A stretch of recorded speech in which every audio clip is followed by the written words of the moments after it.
하나님 사랑하는 사람, 말씀대로 살아가는 사람, 그런 사람에게는 하나님의 도우심이 있다고 우리는 믿습니다. 하지만 참 신실한 사람이었는데, 참 충성되게 교회를 섬겼는데 주변 사람들조차도 쉽게 납득할 수 없는 불행을 만나고 오랜 시간 동안 회복하지 못하고 고통받는 사람들을 종종 볼 수 있습니다. 하나님이 주시는 모든 시험은 유익이 있다. 우리는 이 말씀도 믿습니다. 그러나 말로 듣는 것하고 실제로 그 시험을 직접 겪어내는 것하고는 상당히 많은 거리가 떨어져 있습니다. 믿음의 사람일수록 시험이 많다, 시련이 많다, 이 모든 것이 다 더 좋은 것을 주시려고 하는 하나님의 계획 속에 있다. 맞는 말입니다. 하지만 때로 이런 말들은 어려움을 모두 겪어낸 이후에 본인들은 말할 수 있겠지만 그 일을 곁에서 지켜보고 있는, 바라보고 있는, 목격하고 있는 타인은 쉽게 말할 수 없는 주제이기도 합니다. 당장 고통 가운데 있는 사람에게는 주위에 하는 말이 아무리 옳은 말이라고 해도, 신앙적으로 합당한 말이라고 해도 그 말이 귀에 잘 들어오지는 않습니다. 우리가 욥기를 통해서도 얻을 수 있는 교훈 중에 하나입니다. 오늘 본문 1절이 이렇게 시작합니다. 이 모든 충성된 일을 한 후에. 분명히 말씀은 지금까지 히스기야 왕이 한 일을 충성되다고 정의합니다. 그러나 이 모든 충성된 일을 한 이후에 히스기야가 겪은 일은 전쟁이었습니다. 하나님을 사랑하고 말씀을 지키고 성전도 제사도 찬양도 절기도 회복했지만 이 모든 충성된 일을 잘 해낸 히스기야에게 닥친 일은 전쟁입니다. 믿음의 사람에게는 생각한 대로, 기도한 대로, 계획한 대로 모든 일이 잘 되면 좋겠습니다. 정말 열심히 했는데, 정말 교회 일이라면 어느 하나 빠지지 않고, 믿음의 일이라고 하면 몸을 사리지 않고 열심히 충성하고 봉사한 분들에게도 어려움이 닥치는 것 많이 있습니다. 이 불행을 어떻게 이겨내느냐, 이것을 어떻게 소화해내느냐, 오늘 본문을 통해서 함께 교훈을 얻으면 좋겠습니다. 먼저 이 충성된 일들이 무엇인지 조금 더 살펴보겠습니다. 성전을 회복했습니다. 유월절을 지켰습니다. 유월절 지키는 것도, 성전을 회복한 것도 갑자기 된 일이었지만 우리 지난주 나눈 것처럼 하나님께서 예비해 주셔서 원만하게 잘 됐습니다. 하나님의 감동도 있었습니다. 유월절을 지키되 아수르 손에 망해버린 북이스라엘 사람들까지도 함께 지키기를 원했고, 그 사람들이 참여할 수 있기를 바라는 마음으로 기꺼이 남유다 사람들이 부정한 사람으로 스스로 여겨서 한 달을 미루고 유월절을 지켰습니다. 법대로 합시다가 아니라 어떻게 하면 좀 더 많은 형제들이 함께 하나님 앞에 설 수 있을까? 어떻게 하면 조금 더 많은 심령들이 하나님 앞에 은혜를 얻을 수 있을까 고민했었습니다. 율법 자체에만 몰두한 것이 아니라 율법이 가르치고 있는 참된 정신인 사랑을 추구한 결과입니다. 지난주 살핀 대로 보발꾼들을 보내서, 메신저를 보내서 북이스라엘 곳곳에 사람을 보내서 유월절을 지키러 오라고 알렸습니다. 하지만 겨우 몇 사람 찾아왔을 뿐입니다. 믿음을 가지고 말씀을 따라서 행하는데도 원하는 만큼, 내가 뿌린 만큼 거둬지지 않을 수도 있습니다. 더 많은 사람들이 겸손한 마음으로 와서 은혜를 구하고 하나님을 찾았으면 좋았겠죠. 하지만 수고한 만큼 열매가 없었습니다. 하지만 언제나 그렇듯이 우리가 계산하는 방법하고 하나님께서 계산하시는 방법이 좀 다르지 않던가요? 우리가 이만하면 됐다 하는 때하고 하나님께서 족하다고 하시는 거하고 많이 다르잖아요. 나는 이게 적다고 하는데 하나님께서는 족하다고 하시는 때도 또 있습니다. 우리는 겨우 몇 사람이라 실망할지 몰라도 그 몇 사람은 하나님이 찾으시는, 하나님이 기다리셨던 겸손한 마음으로 나아온 사람들이었고, 하나님께서는 그 사람들을 보시고 또 한 달 기다려 유월절을 함께 지켜준 사람들을 보시고 그들에게 하나님의 손으로 감동을 주셨습니다. 유월절 이후에 하나님의 손에 의해 감동을 입은 사람들이 우상 숭배하던 물건들을 치우기를 시작을 합니다. 성전에 있는 것은 이미 치웠고요. 다 정결하게 했기 때문에 제사가 가능했었고요. 도시 시내 곳곳에 만들어져 있었던 우상을 섬기는 산당을, 제단을 철거했습니다. 그리고 그 모든 철거한 그 시설물들은 예루살렘 동쪽에 있는 기드론 골짜기에 가서 그걸 버렸습니다. 예루살렘은 고지대에 있고요. 그 주변으로 하천들이 많이 흐릅니다. 오른쪽에 동쪽에는 기드론 시내가 있고 또 거기에 기드론 골짜기가 있는데요. 나중에는 거기에 공동묘지가 만들어지고요. 예루살렘 안에서 신앙운동이 일어나서 우상들을 다 제단을 없애고 철거하게 되면 그것들을 주로 예루살렘 동쪽에 기드론 시내 그쪽에다 갖다 버렸습니다. 그래서 발굴된 유적 중에요. 기드론 그쪽에 말하자면 예루살렘시의 공식적인 쓰레기 매립장이 기드론에 있다고 그럽니다. 성전문 닫히고 우상 숭배를 한 지가 오래됐습니다. 이미 한 세대가 태어날 때부터 시내 곳곳에 다닐 때마다 우상 숭배의 재단을 보고 자랐습니다. 이거 버리는 게 그렇게 쉽지가 않습니다. 혹시 기억하시는 분이 계실까요? 한국에서 그 집안이나 가게에 들어가면 북어 바싹 마른 거 실 묶어가지고 매달아 놓는 거, 저 기억들 아시죠? 시골 가면 할머니들이 그거 보고 대감님이라고 부릅니다. 부르는 호칭이 대감님이에요. 왜 그런 걸 해놨냐면 그 마른 북어가 그 눈 알이 있잖아요. 왜 시장에서 우리 동태 살 때는 무슨 썩은 동태에 뭐 그래서 눈빛이 안 좋다 그러지만 바싹 마른 것 치고는 눈이 그대로 있잖아요. 귀신이 그 눈빛을 싫어한답니다. 전에 내려오는 이야기로. 그래서 그걸 가져다가 그 실을 묶어서 부적이랑 있으면 한 세트죠, 그게. 근데 농촌 지역 전도해가지고 어르신들 교회를 찾아와도요, 그거를 못 띄세요. 집안에 뭔가 안 좋은 일이 있을 것 같고 해코지 당할 것 같아서 그거 직접 못 띄세요. 그러면 이제 교회 직분자들이나 교회분들이 가서 그거 띄워드리겠다고 그래도 기를 쓰고 내가 다 교회 예배도 안 빠지고 헌금도 잘하고 다 나갈 테니까 저거는 놔두라고.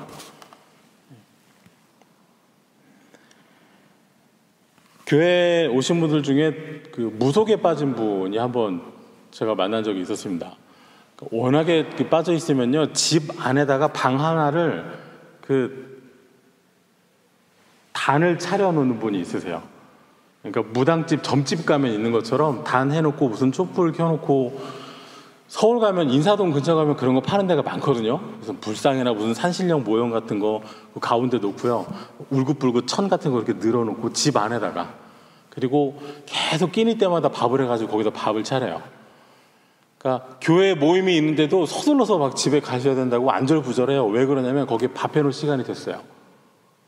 근데 그걸 버려야 되는데 못 버려요. 마찬가지로 무섭대요. 하지만 그거 내다 놓으면요, 그 쓰레기 가져가시는 분들이 되게 싫어했어요. 왜냐면 그게 재활용이 안 된대요. 말하자면 재활용도 안 되는 쓰레기인데 그걸 가져다가 모셔놓고 거기다 절을 하고 밥을 차려주고, 그리고 온전한 믿음을 가지고 나서 그거를 폐기할 수 있어야 되는데 그거 못 버려요. 그게 쉽지 않습니다. 예루살렘 안에서 유월절을 지내고 믿음의 사람들이 세워졌을 때 그 안에 있는 우상들, 제단들을 철거해서 기드론 시내에 버린다는 일은요, 굉장한 믿음의 결단이 없이는 할 수 없는 그런 행동입니다. 믿음으로 보면 기드론 골짜기에 버릴 쓰레기인데, 이 믿음의 눈이 없이 거기에 빠져 있으면 거기에 절도 하고 기도도 하고 정성도 드립니다. 우리가 애지중지하는, 그거 없으면 못 살 것 같고 내가 절대로 못 버릴 것 같은, 하지만 사실은 재활용도 할 수 없는 그런 것들 우리가 가지고 있는 게 있다면 버릴 수 있으면 좋겠습니다. 예루살렘 곳곳에 우상을 버리고 모든 것이 깨끗해지고 자리를 잡기 시작을 했습니다. 비로소 제사장 레위 사람들도 모두 정결하게 각자의 삶을, 성전 밖에서 살아갈 때 삶을 정리하고 제자리를 찾았습니다. 율법도 잘 섬기게 됐습니다.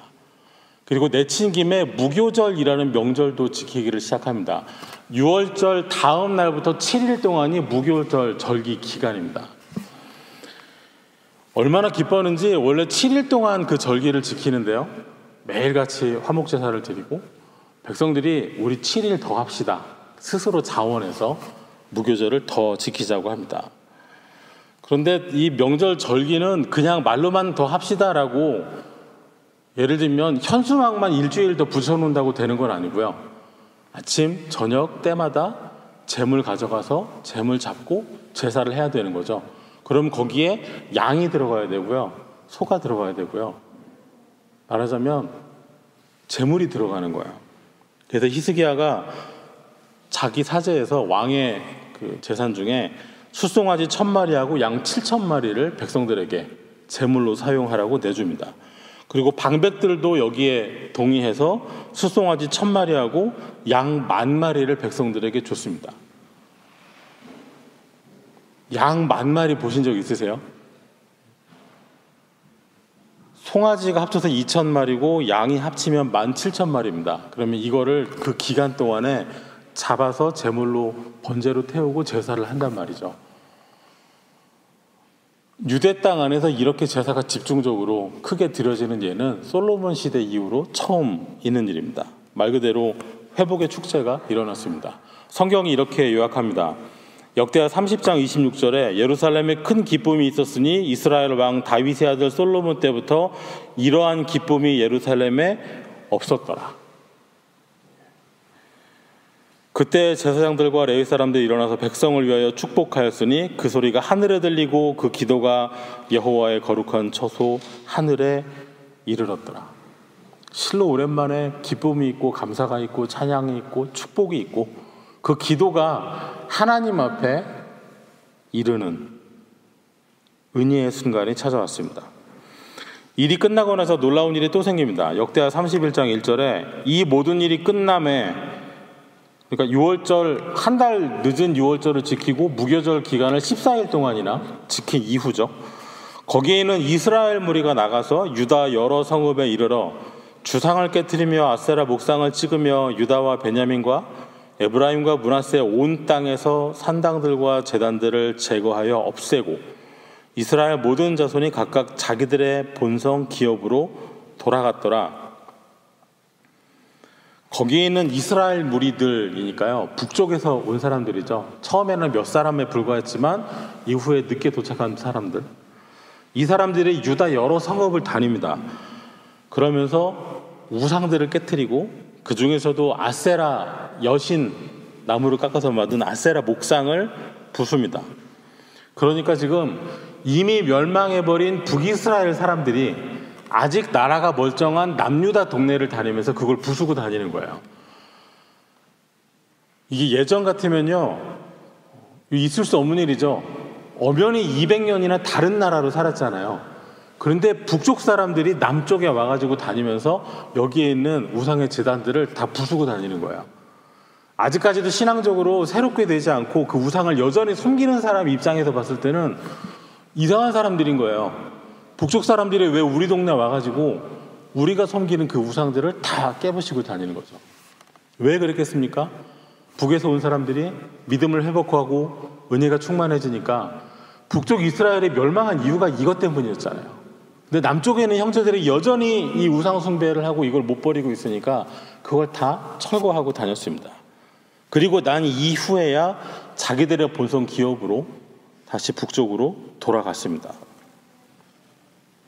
이게 끝이 아니었습니다. 히스기야 왕이 본인이 가지고 있는 재산 중에 또 상당한 부분을 헌금으로 드립니다. 그래서 그것을 레위인들 제사장들이 살 수 있는데 그 재정으로 사용을 하도록 해요. 왜 그랬을까요? 모든 게 제사가 다 회복이 되는데 이후에 백성들이 계속해서 제사를 드리고 11조를 하고 헌물을 하고 양을 잡아야 거기서 나온 거 가지고 제사장들이 먹고 살잖아요. 근데 이게 혹시라도 안 되면 어려워지니까 또다시 레위 사람들과 제사장들이 자기 손으로 땅을 일구고 이전 삶으로 돌아갈까 봐 왕이 그 사람들의 먹고 사는 문제를 책임져 주는 거죠. 이 사실을 보고 백성들도 또 자극을 받습니다. 이제 백성들이 11조를 하기 시작합니다. 소와 양의 11조를, 곡식과 포도주와 밭의 모든 소산의 첫 열매를 백성들이 하나님 전에 드리기를 시작합니다. 온전한 회복입니다. 성전이 회복되고 그 안에 섬기는 제사장들, 레위인들이 세워지고 그동안 없었던 찬양이 다시 이루어지고, 그것도 시편 이는 찬양과 다윗 시대의 다윗에 의해서 제정되었던 성전에서 사용할 수 있는 악기들을 복원해서 사용했습니다. 유월절 지켰고 무교절을 지켰습니다. 온 나라의 우상들을 없애기 시작을 했고, 성전 안에서 섬기는 사람들 살 수 있도록 왕으로부터 모든 백성들이 11조를 온전히 하나님께 드리기 시작했습니다. 이것이 바로 이 모든 충성된 일이었습니다. 역대하 31장 20절부터 히스기야가 온 유다에 이같이 행하되 그의 하나님 여호와 보시기에 선과 정의와 진실함으로 행하였으니 그가 행하는 모든 일 곧 하나님의 전에 수종드는 일에나 율법에나 계명에나 그의 하나님을 찾고 한 마음으로 행하여 형통하였더라. 하나님 보시기에 선했습니다. 정의로웠습니다. 진실함으로 섬겼습니다. 행하는 모든 일에 하나님을 찾았습니다. 하나님께 묻고 이것이 하나님께서 기뻐하시는 일인가 따져보고 행하였습니다. 한 마음으로, 이리저리 나뉘어진 마음이 아니라 단 한 조각의 마음으로 하나님을 섬겼습니다. 그래서 형통하다고 했습니다. 그리고 32장 1절이 이렇습니다. 이 모든 충성된 일을 한 후에 아수르 왕 사네립이 유다에 들어와서 견고한 성읍들을 향하여 진을 치고 쳐서 점령하고자 한지라. 이 모든 충성된 일을 한 후에 전쟁이 났습니다.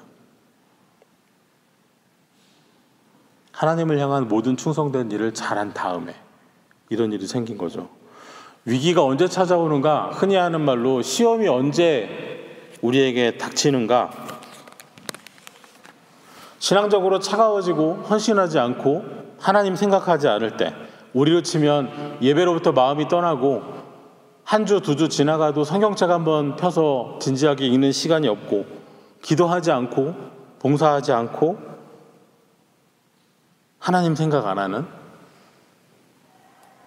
한 주간 매일의 삶 속에 하나님을 의식하는 것 없이, 하나님 없이 삶을 살아갈 때, 그럴 때 위기가 닥치는 게 아닙니다. 그럴 때는요, 차라리 이상하리만치 잘 돼요. 평안해요. 여러분, 한동안 기도 안 해도요, 별일 안 생겨요. 갑자기 믿음의 사람들이 기도 안 하고 예배 막 빠지고 헌금 생활 안 하고 온전하게 신앙생활 안 하면 갑자기 뭐 하늘에서 천둥치고 벼락치고 뭐 불행이 닥치고 그러나요? 아니요, 하나님 그렇게 잘 안 하세요. 아무 일 없습니다. 오히려 뜨거운 마음으로 믿음을 가지고 교회를 열심히 하고 섬기고 애쓰고 애타는 마음으로 하나님의 일을 하려고 할 때, 그럴 때 더 어려운 일들 더 잘 생깁니다. 우리는 흔히 생각하기를 믿음 생활에서 해이해지면 그럴 때 뭔가 일이 닥칠 거라고 생각하는데요, 그럴 때는 위기가 있는 게 아니고 하나님의 책망이 있는 것이고요. 오늘 본문에서 우리가 만나게 되는 것은 정말 최선의 충성을, 하나님의 뜻을 이 땅에 이루기 위해서 정말 모든 노력을 다 기울였던 사람에게 닥치는 불행입니다. 솔로몬 이래로 이런 왕이 없었다고 성경이 증언할 정도입니다. 다윗의 아들 솔로몬 이후로 이런 기쁨이 유다에 없었습니다. 주님 앞에 이렇게 열심히 했는데 이런 불행이 닥치면 어떤 마음이 들까요? 이제까지 한 충성이 다 쓸데없는 것이구나, 이제까지 한 일이 다 의미 없는 것이구나 라고 스스로 물거품을 만드는 사람도 있고요. 반대로 오히려 더 올곧게 믿음의 길을 오히려 한 겹 더 깊이 뚫고 들어가는 사람도 있습니다. 현실에서 위기가 닥쳐왔을 때 이때가 바로 좌우로 치우치지 말라 하는 말씀을 우리가 살아내야 하는 순간입니다. 철로역정에 나오는 것처럼 좌우로 맹수가 있어서 조금만 치우쳐도 그 발톱에 그 이빨에 물리고 죽임을 당하지만은 아무리 두려워도 이쪽에서 나를 집어삼키고 이쪽에서 나를 움킬 것 같아도 똑바로 가운데로 신앙의 정도를 걸어가면 사슬에 묶여 있어서 결코 그 믿음의 길을 올곧게 걸어가는 사람을 해칠 수 없는 것과 같습니다. 충성을 다한 이후에 신앙의 가파른 오르막길을 올라간 이후에 만나게 되는 그 막다른 길에서 돌아설 것이 아니라 이때껏 가져온 믿음을 여전히 가지고 이제는 믿음 안에서 이루어졌던 그 일들을 우리 발딛고 살아가는 현실 안에서 생활 안에서 이루어 나아가야 됩니다. 이제까지 신앙적인 일들은 모두 하나님과 관계된 것이고 성전 안에서 믿음의 사람들 사이에서 일어난 일들이라면 이제부터 닥치는 일들은 정말 발을 딛고 살아가는 현실 속에서 일어나는 내 생활 속에서 믿음을 보일 수 있는 기회인 것이죠. 히스기야는 현실 감각 없이 믿음만 좋은 사람은 아니었습니다. 믿음을 가지고 현실을 바라볼 수 있는 눈이 있었습니다.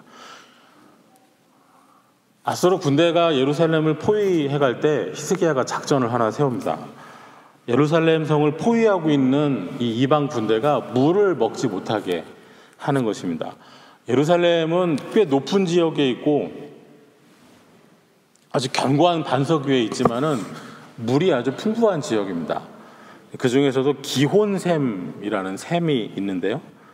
이 기혼이라는 지역의 샘에서 솟아나오는 물이 시내가 되기도 하고 또 지하를 통해서 안반 사이로 흘러들어서 예루살렘 성 안에 큰 식수가 됩니다. 문제는 이 기혼샘이 성 바깥에 있어요. 성 안에서 샘이 솟는 게 아니고 그 수원지가 성 바깥에 있습니다. 성을 포위하고 있는 예루살렘은 포위하고 공격하기에도 굉장히 좋은 성이래요. 성 안에 아무리 사람들 가둬놓으면 그 바깥에 마실 물이 계속 솟아나요. 그러니까 정복하러 온 군대 입장에서도 물 마시는 문제 하나만 해결돼도 꽤 편리한 거죠. 히스기야의 계획은 이랬습니다. 성 밖에 있는 그 기혼샘의 샘물을 땅 밑으로 돌리는 거예요. 땅 밑으로 수로를 파서 그 물을 곧바로 예루살렘 안으로 들어오게, 그리고 바깥에 흐르는 시냇물은 아예 끊어지게 하는 거죠. 굉장한 공사를 해야 되는 거죠. 두 가지 이유가 있습니다. 첫째는 당연하죠. 적군이 물을 얻지 못하게 하는 것이고, 두 번째는 이 기온에서 물이 예루살렘 안으로 흘러 들어오는데요. 그 물길이 성 안으로 쳐들어갈 수 있는 비밀 통로가 있습니다. 다윗이 처음 왕이 되자마자 예루살렘이 처음부터 이스라엘 백성들의 것은 아니었거든요. 예루살렘 성을 처음 정복하러 다윗이 올라갈 때 물길을 따라서 올라갔습니다. 그러니까 그 길을 막지 않고서는 예루살렘 성을 방어할 수가 없는 것이죠. 다른 데는 다 가파른 절벽이 있어요. 그래서 올라가기가 힘들어요. 그래서 공격을 하려면 경사로를 만들어야 됩니다. 흙으로. 그렇게 올라가야 되는데 물길을 따라서 올라가면 손쉽게 성 안으로 들어갈 수가 있습니다.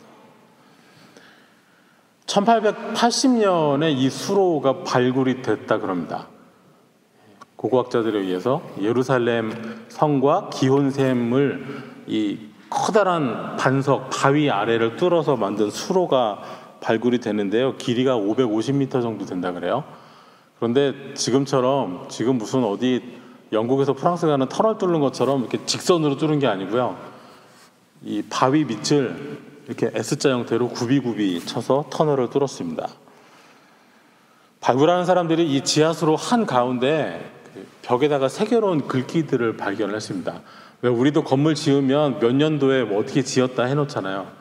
근데 그 안에 있는 내용 중에 한쪽에서부터 굴을 판 게 아니고 양쪽에서 같은 날 굴을 파기 시작을 해서 몇 월 며칠에 며칠 만에 우리가 여기서 만났다 이렇게 써놨대요. 우리는 종종 옛날 사람들이 만든 어떤 건축물이나 이런 걸 보면요, 지금은 없어진 그 사람들만 가지고 있는 대단한 무슨 기술이 있어서 이걸 해냈을 거라고 생각하는 경향이 있거든요. 예를 들면 피라미드도 그렇고. 그런 게 어디 있습니까? 다 순전히 노예들이 그걸 어떻게 쌓았는지 그 일지가 최근에 또 발굴이 됐다고 그러죠. 땅 밑을, 그 바위 밑을, 흙도 아니고 바위 반석을 550m를 굽이굽이 지나간 양쪽에서 출발한 사람들이 밑에서 만날 확률이 얼마나 될까요? 이건 역시도 하나님의 예비하심이고 하나님의 손의 감동일 것입니다. 성을 아무리 포위해도 그 안에 마르지 않은 샘이 있으니까 견딜 수 있었습니다. 아수르 입장에서는 아수르의 마지막 목표는 이집트예요, 항상. 그런데 유대가 그 가는 길목에 있어요. 근데 유대가, 하나님께서는 이집트하고 고만 친하게 지내라고 늘 말씀하시잖아요. 말 수입하러도 가지 말고 결혼도 하지 말라 그러는데 이게 잘 안 지켜지잖아요. 당장 솔로몬부터가 애굽에서 말을 수입을 해와야 저 북쪽에 있는 나라들하고 전쟁을 할 것 같고, 또 남쪽에 있는 이집트하고 친하게 지내야 뒤가 안전하니까 이집트 공주를 데려다가 결혼을 하잖아요.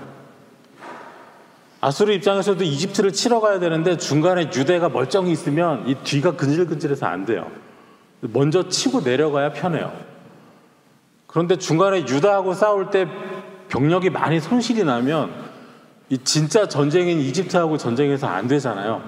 그러니까 그냥 포위해서 스스로 굶어 죽기 직전에 성문을 열기를 기다리는 거죠. 포위하고 시간만 들이면 이길 수 있다, 이렇게 판단했지만 그렇지 않았습니다. 하나님께서 역사하셨고, 이후 성경을 보시면 아시겠지만 수많은 군사들이 죽임을 당하고 아수르 왕도 고국에 돌아가서 반역으로 죽임을 당하게 됩니다. 이 모든 충성된 일을 당한 이후에 이런 싸움을 당했어도 여전한 믿음을 가지고 도무지 될 것 같지 않은 공사를 벌인 히스기야는 결국은 물길을 돌렸고 또 다른 하나님의 예비하심과 감동하시는 손길을 만날 수 있었습니다. 이때 돌린 물길이요, 기온샘에서 출발한 지하로 간 물길이 예루살렘 안에 솟아나는 자리가, 거기가 바로 실로암 연못입니다. 그 수로를 지금은 발굴한 사람들이 히스기야 터널이라고 부른답니다. 히스기야는 어디서 이런 확신을, 어디서 이런 믿음을 갖게 됐을까요? 역대하 32장 7절을 보시면, 너희는 마음을 강하게 하며 담대히 하고 아수르 왕과 그를 따르는 온 무리로 말미암아 두려워하지 말며 놀라지 말라. 우리와 함께 하시는 이가 그와 함께 하는 자보다 크니. 히스기야가 백성들을 말로 위로했을 때 한 말입니다. 말로 위로했대요. 말로. 말로 하는 위로가 얼마나 이게 힘이 될까요? 말이잖아요. 말 그대로 그냥 말뿐이잖아요. 아수르 군대는 정말로 창을 들고 칼을 가지고 활을 가지고 공성 무기를 가지고 성을 포위하고 있는데 히스기야는 지금 내놓고 보여줄 건 없고 말을 할 뿐입니다. 하지만 이 말을 듣고 백성들이 안심했습니다. 요동하는 마음 가라앉히고 안심하고 지금까지 하나님 앞에 유월절 지키고 무교절 지키고 우상 없애던 그 마음을, 은혜 충만한 마음을 잃어버리지 않을 수 있었습니다. 히스기야가 한 이 말, 백성들의 마음을 안심시킨 이 말, 마음을 강하게 하며 담대하게 하라, 어디서 많이 들어본 말씀 아니시던가요? 모세가 죽은 이후에 가나안 땅으로 들어가는 백성들을 이끌어야 하는 책임을 가진 여호수아에게 하나님께서 하셨던 말씀입니다. 여호수아 1장 6절부터 강하고 담대하라, 너는 내가 그들의 조상들에게 맹세하여 그들에게 주리라 한 땅을 이 백성에게 차지하게 하리라. 오직 강하고 극히 담대하여 나의 종 모세가 내게 명령한 그 율법을 다 지켜 행하고 우로나 좌로나 치우치지 말라. 그리하면 어디로 가든지 형통하리라. 강해라, 담대해라, 좌우로 치우치지 마라. 또 이 권면은 다윗이 자기 아들 솔로몬에게 주었던 권면이기도 합니다. 역대상 22장 13절에 그때 내가 만일 여호와께서 모세를 통하여 이스라엘에게 명령하신 모든 규례와 법도를 삼가 지키면 형통하리니 강하고 담대하여 두려워하지 말고 놀라지 말지어다. 히스기야가 지금까지 행한 이 모든 충성된 일의 기준이 무엇이었습니까? 하나님 말씀이었습니다. 율법대로였었어요. 창세기, 출애굽기, 레위기, 민수기, 신명기, 왕이 되면 꼭 읽어야 되는 필사해서 곁에 두고 평생에 읽어야 하는 그 성경 말씀에 있는 내용을 그대로 이루어냈습니다. 그리고 그 안에 기록되어 있는 강하고 담대하라는 그 말씀, 또 유대 역사 최고의 믿음의 왕이라고 손꼽히는 다윗이 그 아들 솔로몬에게 당부했던 그 말, 하나님 말씀을 알고 있고 또 지나간 과거에 믿음의 사람들이 어떤 말을 하고 어떤 은혜를 받고 어떻게 살았는지를 아는 사람만이 백성들에게 강하고 담대하라, 하나님께서 여호수아에게 주셨던 말씀을 다윗이 솔로몬에게 주었던 이 권면을 알 수 있는 거죠. 이 모든 충성된 일을 한 것도 말씀에서 비롯된 것이었고, 이 모든 충성된 일을 했음에도 불구하고 들이닥친 감당할 수 없는, 피할 수 없는 이 전쟁이라는 불행 가운데도 여전한 믿음을 가지고 좌로나 우로나 치우치지 않고 오히려 하나님을 의지하고 백성들을 안심시키고, 지금까지도 그 기술이나 방법을 사람들이 알지 못하는 지하수로를 만들고, 또 선지자 이사야를 늘 곁에 두고 말씀을 귀 기울여 들으며 살아갈 수 있었던 것도 하나님 말씀을 가까이 한 데서 비롯된 일이었습니다. 믿음의 길을 걸었음에도 불구하고, 신실했는데도 불구하고 불행은 찾아올 수 있습니다. 우리가 감당할 수 없는 일들, 해결하지 못하는 일들이 닥칠 수 있습니다. 여러분이 기도 많이 하고 성경 많이 읽고 하나님 많이 사랑하고 하나님께서 여러분의 삶에 원하시는 그 모든 일을 충성되이 다 해도 여러분의 삶에 불행이 닥칠 수 있습니다. 하지만 신약이 말하는 것처럼 그런 일들을 이상히 여기지 마시기 바랍니다. 믿음의 사람이 믿음의 일을 할 때 그들을 넘어뜨리려고 하고 미혹하려고 하는 그 마귀의 괴계가 있는 것이 당연한 일일 것입니다.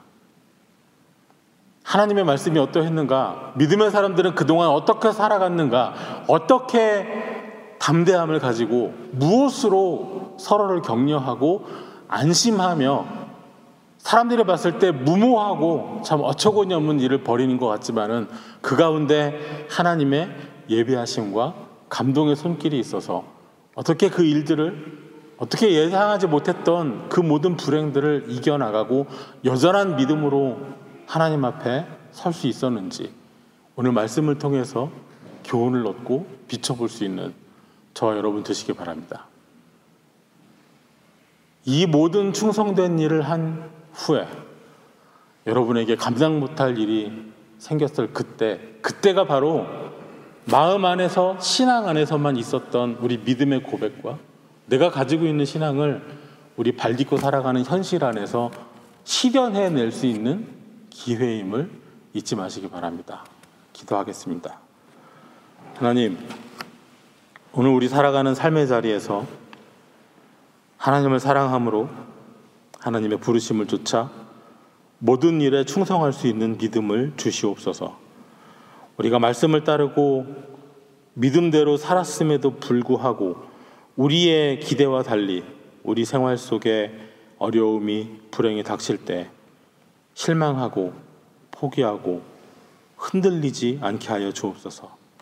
오히려 그때에 더 말씀을 든든히 붙잡게 하시고 성령의 인도하심을 쫓아서 좌우로 치우치지 아니하고 말씀이 기록한 우리에게 알려주시는 믿음의 길을 올곧게 걸어나가게 하여 주옵소서. 우리의 삶에도 하나님의 예비하심과 감동케 하시는 역사가 일어나기를 보게 하여 주옵소서. 예수님 이름으로 기도하옵나이다. 아멘.